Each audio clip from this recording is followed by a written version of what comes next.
What's up, people? So here we have a man by the name of Mullah Ali Kalak, or Mullah Ali Kurdi. He's in his 40s. He's been running a clinic in Iraq for many years now, at least over a decade from what I've seen. So the clinic is free, but you can purchase his books or CDs. He may also direct you to go to a pharmacy ran by his brother, where he will sell you herbs or camel piss.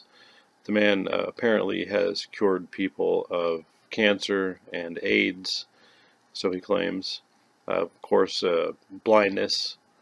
He's healed the deaf, so on and so forth.